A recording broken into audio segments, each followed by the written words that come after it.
Hello friends, my name is Gaurav Prajapat. Sikarni academy में आप सभी का हार्दिक स्वागत है। जैसा कि आप सभी को पता है कि इससे पहले वाले लेक्चर्स थे उसके अंदर हमने ट्रिग्नोमेट्री को पढ़ा और ट्रिग्नोमेट्री को बहुत ही ज़्यादा इजी तरीके से बनाया गया कि ट्रिग्नोमेट्री को हम कैसे डे टू डे लाइफ में पढ़ सकते हैं। उसके साथ साथ मैंने ट्रिग्नोमेट्री के एप्लीकेशंस के बारे में भी बताया था और ट्रिग्नोमेट्री के अंदर जितने भी फॉर्मूले हैं उन सब के बारे में डिस्कस किया था कि आप उन फॉर्मूलों को याद नहीं रख के उनको कितना ज़्यादा ईजी बना सकते हैं केवल एक राइमिंग की हेल्प से। और उसके बाद हमने जो मोस्ट इंपॉर्टेंट टॉपिक है ट्रिग्नोमेट्री का, क्या है ट्रिग्नोमेट्री का मोस्ट इंपॉर्टेंट टॉपिक, वो है हमारी इक्विलिटी सॉल्व करना, या फिर मैं बोलूँ सर्व समीकरणों को सॉल्व करना, आइडेंटिटी को सॉल्व करना। आइडेंटिटी से रिलेटेड जितने भी हमारे जो क्वेश्चंस थे हमने उनको बहुत अच्छे तरीके से डिस्कस किया था। और इसके साथ साथ मैंने आपको उस आइडेंटिटी को किस तरह सॉल्व करना है, मतलब बहुत ज़्यादा ईजी तरीके से सॉल्व किस तरह करना है, मैंने आपको वो बताया था कि किस तरह हम उसको बहुत ज़्यादा ईजी तरीके से सॉल्व कर सकते हैं। बजाय आप क्या करोगे, डायरेक्ट फॉर्मूला यूज करके। हमने कुछ स्टेप्स के बारे में पढ़ा था कि स्टेप्स 1, स्टेप्स 2, स्टेप्स 3, स्टेप 4, हमने वो सब देखे थे। और आज हम थोड़ा सा ट्रिग्नोमेट्री में आगे बढ़ रहे हैं। जैसा कि आपके ट्रिग्नोमेट्री में चैप्टर्स को कुछ पार्ट्स में डिवाइड कर रखा है, आपको क्या कर रखा था, पहले ट्रिग्नोमेट्री के बारे में समझाया था कि ट्रिग्नोमेट्री होती क्या, इंट्रोड्यूसिंग ऑफ ट्रिग्नोमेट्री पढ़ाई थी हमने। इंट्रोडक्शन मतलब क्या है ट्रिग्नोमेट्री, कैसे हम उसकी एप्लीकेशंस को यूज कर सकते हैं, उसके बारे में कैसे क्या होता है और उसके अंदर कौन कौन से फॉर्मूले यूज होते हैं, आइडेंटिटी को कैसे सॉल्व करते हैं, वो सब था। आज हम एक नया टॉपिक स्टार्ट करने वाले हैं, लेकिन ये ट्रिग्नोमेट्री से जुड़ा हुआ है। ये है एप्लीकेशंस ऑफ ट्रिग्नोमेट्री। अब एप्लीकेशंस ऑफ ट्रिग्नोमेट्री होती क्या है, सबसे इंपॉर्टेंट चीज हमारे दिमाग में ये क्वेश्चन चला होगा, हमारे दिमाग में यही क्वेश्चन चल रहा होगा, सर ये एप्लीकेशन ऑफ ट्रिग्नोमेट्री क्या है। तो मैं आपको याद दिलाना चाहूँ, जब हमने ट्रिग्नोमेट्री स्टार्ट की थी, कहाँ से स्टार्ट की थी, लेक्चर नंबर 1 से। तो लेक्चर नंबर 1 में जब हमने ट्रिग्नोमेट्री स्टार्ट की थी तब मैंने आपको कुछ एग्जांपल बताए थे। मैंने बोला था कि ट्रिग्नोमेट्री कहाँ यूज आती है, तो वही जो यूजेस है वही है हमारी ट्रिग्नोमेट्री। तो इससे पहले हमने ट्रिग्नोमेट्री के बारे में जाना, हम सिर्फ फ्रेंडली हुए कि ट्रिग्नोमेट्री को पढ़ते कैसे हैं, उसके फॉर्मूले कैसे यूज करते हैं, उसके अंदर आइडेंटिटी आए तो कैसे यूज करते हैं। आज हम ट्रिग्नोमेट्री का डे टू डे लाइफ में एप्लीकेशन भी सीखेंगे। यस, मैंने आपको जो ट्रिग्नोमेट्री के एप्लीकेशंस के बारे में सिर्फ एक कहानी बताई थी कि कोई भी आपके माउंटेन हो या कुतुब मीनार हो या आपकी कोई भी हिस्टोरिकल प्लेसेस हो जो बहुत ज़्यादा लार्ज हो, जिनकी आप हाइट मेज़र नहीं कर सकते हैं, आप उनकी हाइट को मेज़र करने के लिए क्या यूज़ करते हैं, ट्रिग्नोमेट्री का यूज़ करते हैं। और जब आप ट्रिग्नोमेट्री का यूज़ करते हैं तो किस तरह यूज़ करते हैं, मैंने आपको कुछ एजम्पशन बताए थे। क्लियर है आप सभी को। उस एजम्पशन के बाद सॉरी हो गई। उस अजम्पशन के बाद मैंने आपको बताया था कि अजम्पशंस लेने के बाद हमारी ट्रिग्नोमेट्री के आपके कुछ भी पूछा जाए, चाहे हाइट पूछी जाए, चाहे डिस्टेंस पूछी जाए, या आपसे किसी भी तरीके की लेंथ पूछी जाए, किसके अंदर, केवल राइट एंगल ट्राइंगल समकोण त्रिभुज के अंदर आपको कुछ पूछा जाए तो आप उसको कैसे सॉल्व कर सकते हैं, इसके बारे में देखा। तो ट्रिग्नोमेट्री, एप्लीकेशंस ऑफ ट्रिग्नोमेट्री से यहाँ पर आपकी हिंदी मीडियम और इंग्लिश मीडियम की क्लासेस थोड़ी अलग अलग कर दी गई है। यहाँ आपको हिंदी मीडियम को अलग पढ़ाया जाएगा और इंग्लिश मीडियम अलग पढ़ाया जाएगा। आज चल रहे हैं हम इंग्लिश मीडियम की तरफ, जिसके अंदर हम ट्रिग्नोमेट्री के एप्लीकेशंस को देख रहे हैं। तो ट्रिग्नोमेट्री का एप्लीकेशंस क्या होता है, मैंने आपको पहले लेक्चर नंबर 1 में क्लियर कर दिया था। तो चलते हैं ट्रिग्नोमेट्री की एप्लीकेशन में थोड़ा। और ये जो ट्रिग्नोमेट्री का जो एप्लीकेशन का जो पार्ट है वो एग्जाम में आपके कम से कम 2 से 3 मार्क्स का क्वेश्चन आएगा, या फिर मैं बोलूँ बड़ा क्वेश्चन आया तो आपके 5 to 4 मार्क्स का आएगा। अब ये देखिए बड़ा क्वेश्चन कैसे आएगा, एक तो आइडेंटिटी से आएगा, या तो फिर आइडेंटिटी के ऑप्शंस में आएगा, या फिर आइडेंटिटी के साथ भी आ सकता है। यस, ये आइडेंटिटी के साथ भी आ सकता है, ये आइडेंटिटी के ऑप्शनल में भी आ सकता है। तो आपको इसकी तैयारी पूरी करके जानी चाहिए, क्योंकि यहाँ से आपका छोटा क्वेश्चन भी बन सकता है और बड़ा क्वेश्चन भी बन सकता है। ये टॉपिक ही ऐसा है। देखिए ट्रिग्नोमेट्री जब हमने स्टार्ट की थी, मैंने आपको ट्रिग्नोमेट्री के बारे में बताया था कि ये 9 to 10 मार्क्स के, कितने मार्क्स का है, 9 to 10 मार्क्स की हमारी ट्रिग्नोमेट्री होती है। अब ये 9 to 10 मार्क्स की होती है ना, इसमें से मैं आपको बताऊँ तो ये जो 7 to 8 marks introducing of trigonometry काम करती है। मतलब हम जो बेसिक ट्रिग्नोमेट्री पढ़ रहे थे वहीं पे हमारे 7 to 8 मार्क्स होते हैं। और ये जो हमारा होता है ना, क्या बोलना चाहता हूँ मैं, जैसे कि 2 से 3 मार्क्स के बारे में बात करना चाहूँ तो ये हमारी होती है applications of trigonometry. Applications of trigonometry से हमारे 2 से 3 मार्क्स के क्वेश्चन होते हैं, तो ये भी आपको कवर होना चाहिए। देखिए हमने बहुत लार्ज नंबर पे कवर किया था, इसके बाद में हम अब छोटे नंबर की तरफ आ रहे हैं जो हमें बहुत ज़्यादा कवर करना चाहिए। और मैं आपको बताऊँ ना, इंट्रोड्यूसिंग एप्लीकेशंस ऑफ ट्रिग्नोमेट्री ये इतना ज़्यादा ईजी है कि आप जब एप्लीकेशंस ऑफ ट्रिग्नोमेट्री पढ़ने से पहले आप इंट्रोड्यूस ऑफ ट्रिग्नोमेट्री पढ़ लेंगे, आपके उसके सारे क्वेश्चंस हो जाएंगे। जब आप उसकी आइडेंटिटी तक उसको सॉल्व कर लेंगे तो आपको एप्लीकेशन ऑफ ट्रिग्नोमेट्री बहुत ज़्यादा ईजी लगने वाली है। देखेंगे अभी कैसे कर ईजी लगने वाली है। आपको बस ये ध्यान रखना है कि हमें इन नंबर को भी कवर करना है, और ये हमारा एप्लीकेशन ऑफ ट्रिग्नोमेट्री है। क्लियर है? तो स्टार्ट करते हैं application of trigonometry. Application of trigonometry का बेसिक यूज क्या होता है, हमारी किसी भी टाइप की हाइट और डिस्टेंस को मेजर करने के लिए होता है। देखिए जब मैंने स्टार्ट कराया था, जब मैंने ट्रिग्नोमेट्री स्टार्ट कराई थी, तब मैंने कुतुब मीनार के बारे में एक एग्जांपल लेके बताया था। फिर मैंने बोला था कि हमें क्या करना पड़ता है, जैसे कि हमारे पास ये कुतुब मीनार है। क्लियर है आप सभी को? अब ये है, हमने माना है ये होगा, ठीक है।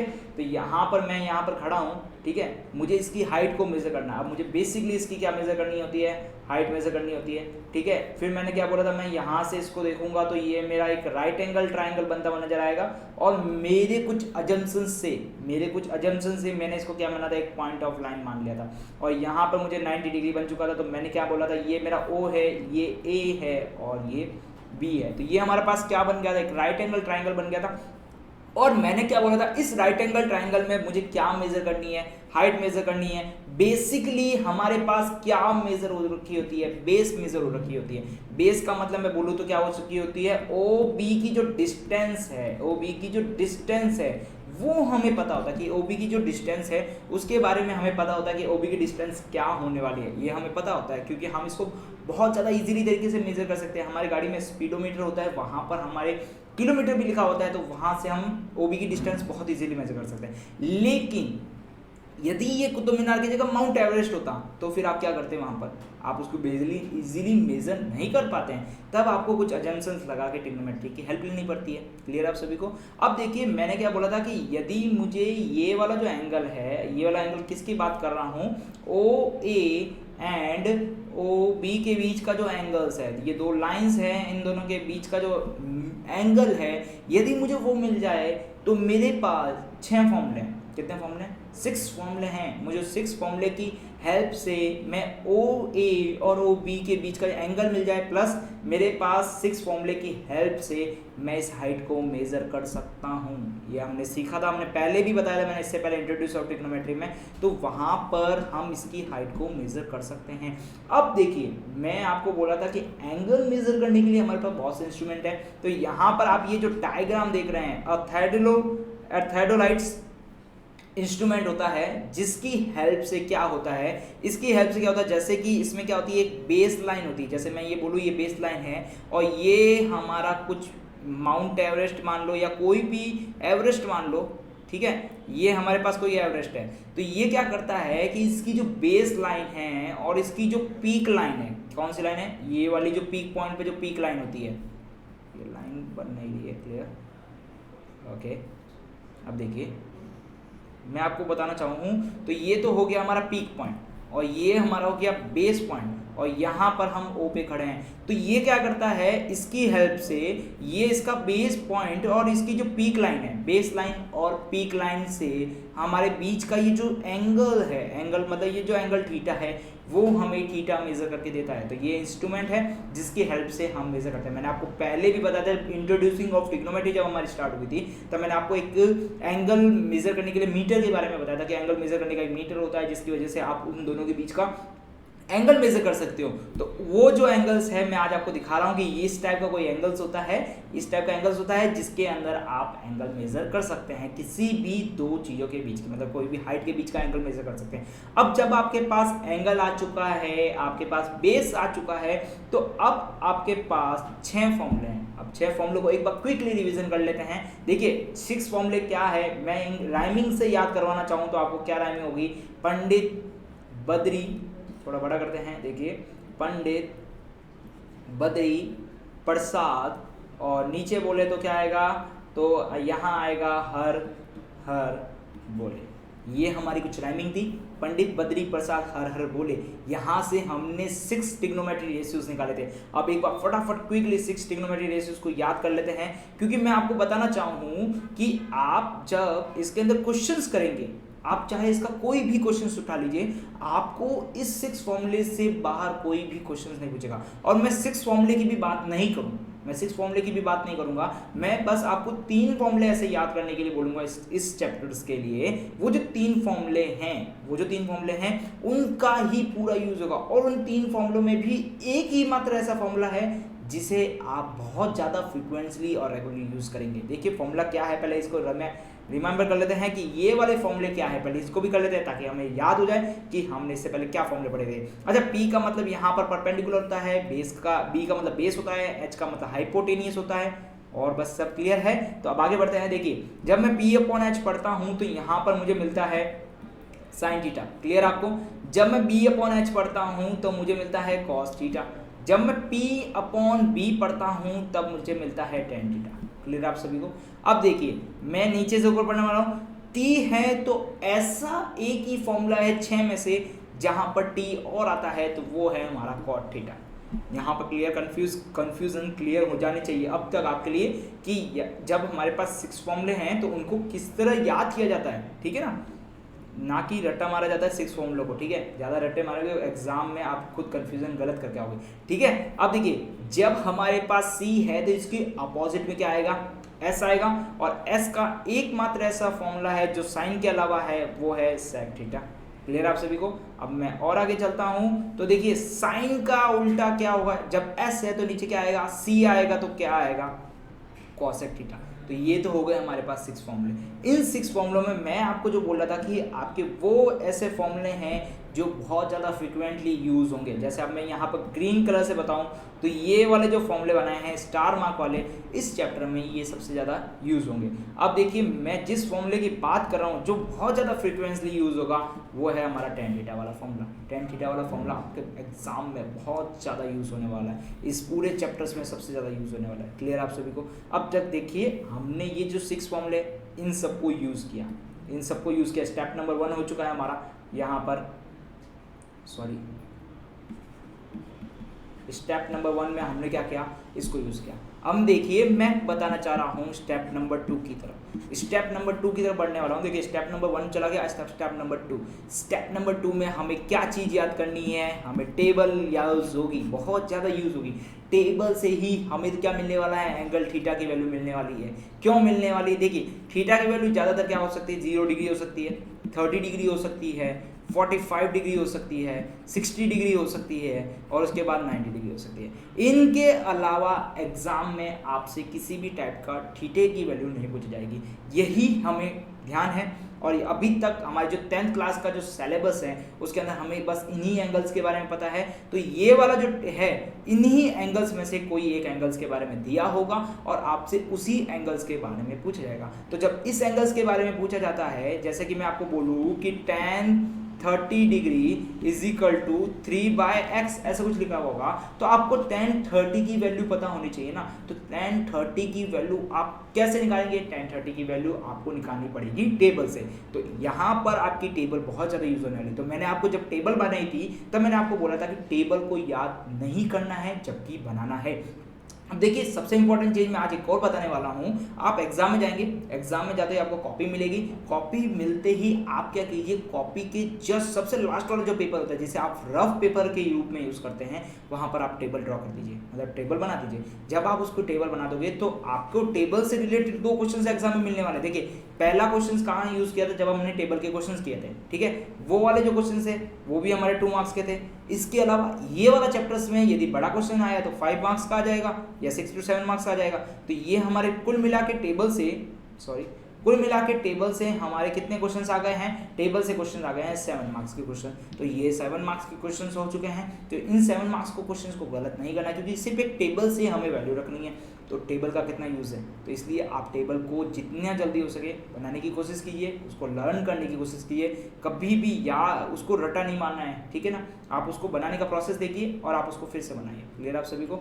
तो अब हम थोड़ा आगे चलते हैं। अभी तक हमने क्या देखा, सबसे पहले कि ये हमें किस तरह यूज़ करना है, दूसरा इसके अंदर कौन कौन से 6 फॉर्मूले यूज़ होने वाले हैं, और उसमें से जो सबसे इंपॉर्टेंट फॉर्मूला है हमारा tan थीटा का सबसे ज़्यादा यूज़ होगा। उसके बाद कॉस या साइन का यदि हमें ज़रूरत पड़ी तो यूज़ होगा। ज़्यादातर हमारे पास tan थीटा का फॉर्मूला यूज़ होगा। अब देखिए एक और फॉर्मूला यूज़ होने वाला है, उसका नाम हमें पता है, पाइथागोरस। क्यों यूज़ होगा? जब हम राइट एंगल ट्रायंगल को याद करते हैं तो हमें पाइथागोरस जी को बिल्कुल याद करना ही पड़ेगा, उन्हें नहीं भूल सकते। तो वो हमारा एक अलग फॉर्मूला देते हैं, क्या देते हैं? हाइपोटेन्यूज का square is equal to perpendicular का स्क्वायर प्लस बेस का स्क्वायर। क्लियर आप सभी को? तो ये उन्होंने फॉर्मूला दिया था, इसकी यूज़ बहुत ज़्यादा होगी तो हम इसका भी यूज़ करेंगे। क्लियर आप सभी को? अब चलते हैं थोड़ा सा आगे की तरफ। देखिए अब हमारा जो नेक्स्ट टॉपिक है, जो इम्पॉर्टेंट टॉपिक है इस चैप्टर से रिलेटेड, जो बहुत ज़्यादा यूज़ होने वाला है, वो है एंगल ऑफ इवोल्यूशंस। अब एंगल ऑफ इवोल्यूशंस क्या है? देखिए आपके क्वेश्चंस में यदि कहीं पे भी एंगल ऑफ इवोल्यूशंस लिखा हुआ जाए तो वो एंगल ऑफ इवोल्यूशंस क्या है, हम उसके बारे में डिस्कस करते हैं। देखिए जैसा कि यहाँ पर मैंने एक डायग्राम बनाया हुआ है, इस डायग्राम में आपको ये दिख रहा होगा, यहाँ पर एक कुतुब मीनार है। अब यहाँ पर मैं पेन चेंज करूँ प्लीज़। ओके देखिए यहाँ पर हमारे पास क्या है? कुतुब मीनार है। इस कुतुब मीनार की मुझे क्या है? हाइट मेजर करनी है। तो हाइट कैसे मेजर करूंगा? मैं जब इस जगह पे पोजीशंस पे खड़ा रहूंगा, जब मैं इस पोजीशन पे खड़ा रहूंगा तो यहीं से खड़ा खड़ा मैं उस एंगलोमीटर का यूज़ करूंगा। अब एंगलोमीटर कौन सा? जो हमने अभी थोड़ी देर पहले पढ़ा था कि एंगल कैसे मेजर करते हैं, उसके लिए कौन सा इंस्ट्रूमेंट होता है, तो मैं उस एंगल वाले मीटर का यूज़ करूंगा। तो एंगल वाले मीटर का यूज़ करूंगा तो ये तो हो गई हमारे पास बेस लाइन। अब देखिए मैं बेस लाइन की बात करूं, बेस लाइन की बात करूं तो वो बेस लाइन क्या हो चुकी है? ईडी हो चुकी है। क्या हो चुकी है? ईडी। तो ये हो चुकी है हमारे पास ईडी बेस लाइन, ये तो हो गई ईडी बेस लाइन। अब देखिए यहाँ पर मैं आपकी दो चीजें क्लियर करने वाला हूँ, ठीक है? पहले तो हम एंगल ऑफ इवोल्यूशन के बारे में पढ़ेंगे, दूसरी एक और चीज आपको क्लियर करेंगे थोड़ी देर में। देखिए क्या है एंगल ऑफ इवोल्यूशन, क्या होता है पहले ये नोट कीजिए। एंगल ऑफ इवोल्यूशन क्या होता है? देखिए ये तो हो गई है हमारे पास बेस लाइन। अब देखिए ये होती है line of site. Line of site क्या होती है? जिस तरीके से हम देखते हैं, अब जैसे मैं यहाँ खड़ा हूँ और मुझे ऊपर की तरफ देखना है तो मैं अपनी गर्दन ऊपर करूंगा और इस तरफ देखूंगा, ऐसे देखूंगा ना, तो ये मेरी आईज, ये मेरी आईज और जो बेस लाइन के बीच की जो लाइन बनती है, ये वाली जो लाइन दिख रही है आपको, जिसे आप हाइपोटेनियस बोलते हैं। यदि राइट एंगल ट्राइंगल की बात करूं, यदि मैं हाइपोटेनियस की बात करूं तो हाइपोटेनियस जो हमारी होती है वो क्या कहलाती है?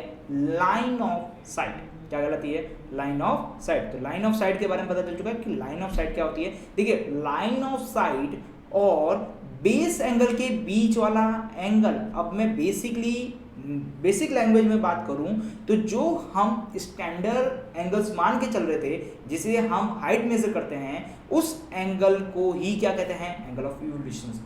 जो एंगल हम राइट एंगल ट्राइंगल में मान रहे थे इतने टाइम तक कि हमारे पास एक राइट एंगल ट्राइंगल होता है, जैसे कि मैं यहाँ बात करूँ तो ये हमारे पास राइट एंगल ट्राइंगल होता है। इस राइट एंगल ट्राइंगल में मैं इसको थीटा मान रहा था, ये हमारे पास हाइट थी, ये हमारे पास हाइट थी और ये हमारे पास बेस था और ये हमारे पास क्या था? हाइपोटेन्यूज थी। तो ये जो एंगल थीटा मान के चल रहा था, इसी एंगल को क्या बोलते हैं? Angle of evolution. तो एंगल ऑफ इवोल्यूशन के बारे में पता चल चुका है। अब मैं चलता हूँ एक और टॉपिक की तरफ। देखिए क्या टॉपिक है। देखिए मैंने आपको क्या बोला था कि जब तक आपके एग्जाम क्वेश्चंस में जब तक आपको नहीं बोला जाए कि आप अपनी हाइट को कंसीडर कीजिए, तो जब तक आप अपनी हाइट को कंसीडर कीजिए, तब तक नहीं बोला जाए, तब तक अपने आप को क्या मानना है? पॉइंट मानना है। क्लियर आप सभी को?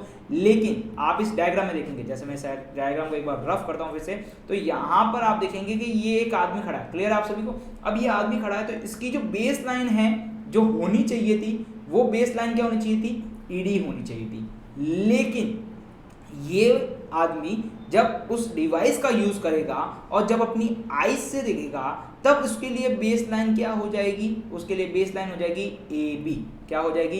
ए बी। तो ये हमारा राइट एंगल ट्राइंगल क्या हो चुका है? थोड़ा सा चेंज हो चुका है। तो देखिए जब मैं इस मीनार की हाइट मेजर करना चाहूंगा तो एक्चुअल हाइट तो मेरी क्या होने वाली है? एक्चुअल हाइट की बात करूं, एक्चुअल हाइट की मैं बात करना चाहूं, ठीक है, सॉरी, एक्चुअल हाइट की मैं बात करना चाहूँ तो मेरी एक्चुअल हाइट क्या होगी? CD होगी। लेकिन जब हम उस मीटर का यूज करेंगे और एग्जाम में लिखा है कि आप अपनी हाइट को कंसीडर कीजिए, तो आप अपनी हाइट को कंसीडर करेंगे तो अब हमारे पास मेजर हाइट हो गई है। क्या हो चुकी है? मेजरिंग हाइट, जिसे हम मेजर कर रहे हैं, तो वो हो चुकी है CB। क्या हो चुकी है? CB। तो इस CB में क्या हो रखा है कि जो BD हाइट है, BD हाइट कौन सी बात कर रहा हूँ? देखिए ये वाली जो हाइट है BD, ये वाली जो हाइट है ये तो कौन सी है? हमारी हाइट है,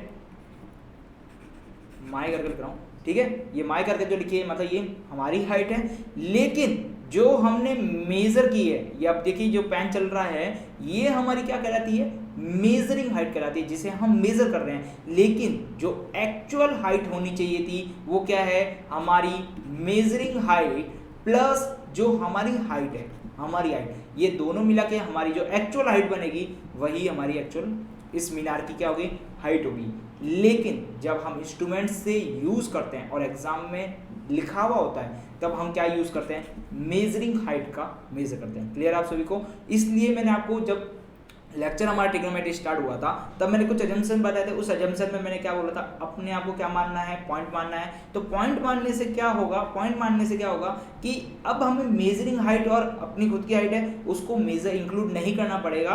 अब हमें क्या मिलेगी, जो हमारी मीनार की एक्चुअल हाइट है, जो मीनार की एक्चुअल हाइट क्या है, जो इसके बेस से मिल चुकी है, तो वही हमें मिलेगी। ठीक है, पहला कंसेप्ट क्लियर हो गया, एंगल ऑफ रिवोल्यूशन किसे कहते हैं, और दूसरा हाइट क्या हो गया, हाइट के बारे में देखा हमने कि हमारी हाइट को कंसीडर करें और जब हमारी हाइट को कंसीडर नहीं करें तब क्या क्या होता है। क्लियर आप सभी को? अब चलते हैं थोड़ा सा और आगे।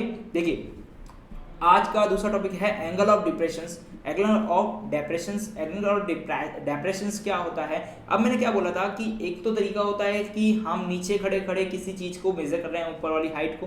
अब मैं क्या कर रहा हूँ, किसी बहुत ज्यादा हाइट पे चला गया, ठीक है, जैसा कि यहाँ पर एक गर्ल्स है वो बहुत ज्यादा हाइट पे है। अब वो वहां से खड़ी खड़ी किसी ऑब्जेक्ट को देख रही है, क्या कर रही है, एक ऑब्जेक्ट को देख रही है। तो ये जो ऑब्जेक्ट है ये इससे कितनी दूरी पर है। अब देखिए दूरी कौन कौन सी हो सकती है, दो दूरी हो सकती है, जैसे एक लाइन ऑफ साइट वाली दूरी हो सकती है, दूसरी क्या हो सकती है, जैसे इस बिल्डिंग से लगाकर मैं बात करूं तो इस ऑब्जेक्ट के बीच की भी दूरी हो सकती है, सॉरी इस एंगल के बीच की दूरी भी हो सकती है। क्लियर आप सभी को? तो यहाँ पर हमारी क्या ट्रायंगल बनेगा, देखिए राइट एंगल ट्रायंगल बनाना चाहूँ तो यहाँ पर ये वाला राइट एंगल ट्रायंगल बनेगा। क्लियर आप सभी को? तो ये हमारा तो हो गया है ऑब्जेक्ट जहाँ पर वो खड़े हैं, ठीक है, और ये वाला ऑब्जेक्ट हो गया जिसे मैं बी पॉइंट कहना चाहूँगा, जिसे हमें मेजर करना है, और ये हमारा ए पॉइंट हो गया है जहाँ पर हमारा राइट एंगल ट्रायंगल बनने वाला है। क्लियर आप सभी को? तो यहाँ पर हमारे पास ओ ए बी एक राइट एंगल ट्रायंगल बन चुका है जिसके अंदर ए 90 डिग्री है। तो यहाँ पर देखिए ये वाली जो लाइन है ये तो होगी लाइन ऑफ साइट। क्लियर सभी को? अब देखिए यहाँ पर एंगल ऑफ डेप्रेशन किसे बोलते हैं। देखिए जब मैं क्या करता हूँ, ये जो एडी लाइन दिख रही है आपको, ए बी लाइन दिख रही है यहाँ पर, ए बी लाइन जिसे हम बेस लाइन बोल के चलते हैं, इस बेस लाइन के पैरेलल एक लाइन लेता हूँ। देखिए ये वाली लाइन एक पैरेलल ले रहा हूँ तो इसको बोलते हैं हम हॉरिजॉन्टल लेवल। ठीक है, ये वाली हॉरिजॉन्टल लेवल और लाइन ऑफ साइट के बीच का एंगल। अब मैं क्या बताना चाह रहा हूँ, देखिए वापस बताते हैं इसको, थोड़ा सा मैं बाहर लेके बताऊं तो ये हमारे पास है राइट एंगल ट्रायंगल। क्लियर है आप सभी को? अब देखिए ये वाला ऑब्जेक्ट मुझे मेजर करना है, ये वाला ऑब्जेक्ट मुझे मेजर करना है, ये हमारे पास 90 डिग्री है। अब देखिए मैं खड़ा हूं और मुझे देखना है, जैसे कि यहाँ पर दिख रही है गर्ल्स, तो ये क्या देख रही है, नीचे की तरफ देख रही है। तो अब मैं एंगल्स कहाँ यूज करूंगा, एंगल्स के लिए मुझे एक बेस होना चाहिए। तो बेस लाइन के लिए मैं क्या कर रहा हूँ, यहाँ पर एक पैरेलल लाइन ड्रॉ कर रहा हूँ। देखिए ये हो गया ए, ये बी और ये हो गया सी। तो मैं क्या कर रहा हूँ, BC के पैरेलल लाइन एक ड्रॉ कर रहा हूँ जिसको मैंने नाम दिया है AD। क्या नाम दिया है, AD लाइन ड्रॉ कर रहा हूँ। तो ये क्या है, इसके पैरेलल लाइन है। जब ये दोनों पैरेलल लाइन है तो अब मैं एंगल कौन सा मेजर करूंगा, इन दोनों लाइंस के बीच का एंगल्स मेजर करूंगा। तो ये वाला जो एंगल थीटा होता है इसको बोलते हैं एंगल ऑफ डेप्रिसिएशन। तो एंगल ऑफ डेप्रिसिएशन का यूज कहाँ होता है, जब आप किसी हाइट पे खड़े होते हैं और उस हाइट पे खड़े रहकर आप किसी बहुत ज़्यादा दूर वाली किसी भी चीज़ को देखते हैं, तो तब हमारा जो यूज होता है वो होता है एंगल ऑफ डेप्रिसिएशन। तो अब हमारे पास कितने एंगल्स हो चुके हैं, एंगल ऑफ रिवोल्यूशन नंबर 1,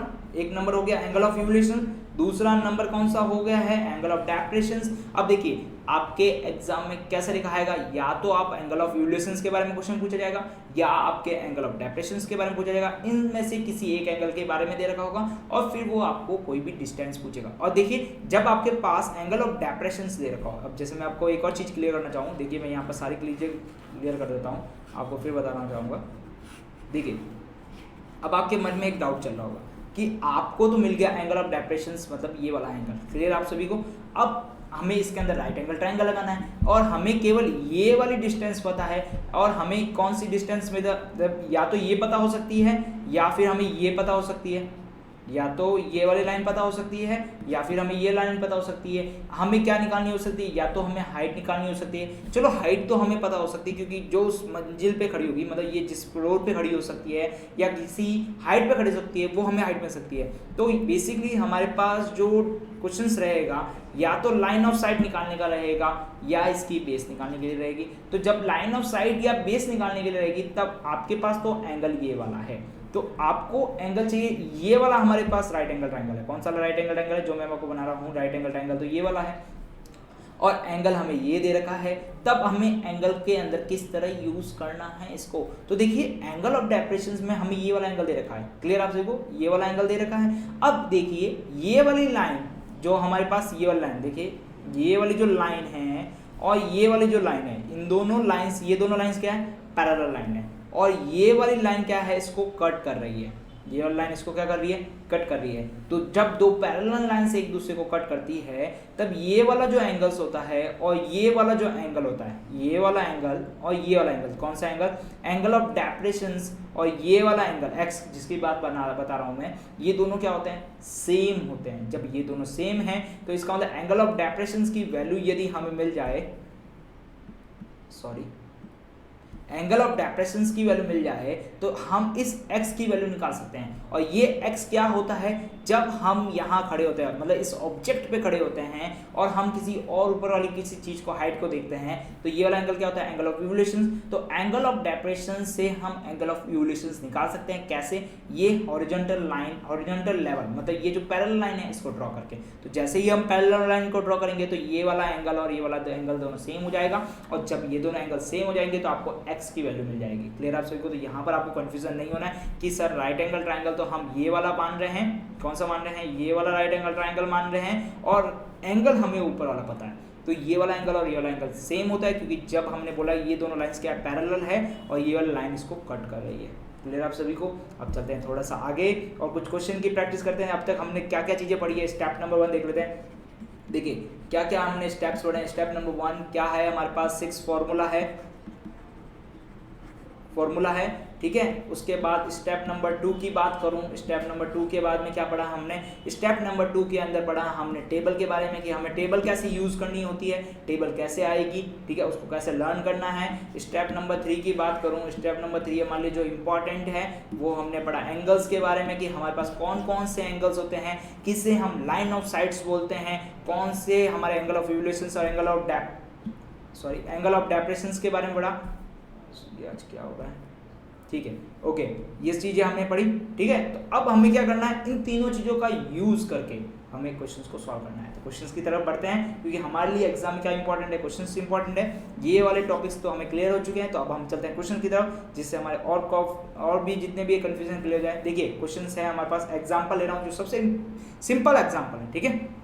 देखिए एग्जाम्पल क्या कह रहा है, अ tower stand vertically on the ground. अब देखिए सबसे इंपॉर्टेंट चीज, यदि आपको यहाँ पर सारे के सारे क्वेश्चन सॉल्व करने हैं, मतलब एकदम क्लियरली सॉल्व करने हैं जहाँ पर आपकी कभी भी मिस्टेक नहीं होगी, आप उस तरीके से सॉल्व करना चाहते हो, तो आपको क्या इंपॉर्टेंट बात ध्यान रखनी है। इंपॉर्टेंट बात ये है कि इस वाले चैप्टर्स में आपको बड़ी बड़ी लैंग्वेजें दी रखी होगी। जैसे यहाँ पर देखिए कितनी बड़ी लैंग्वेज दे रखी है, इस लैंग्वेज में से आपको वो क्वेश्चन निकालना है, वो जो लाइन निकालनी है जिससे आपका क्वेश्चन सॉल्व होगा।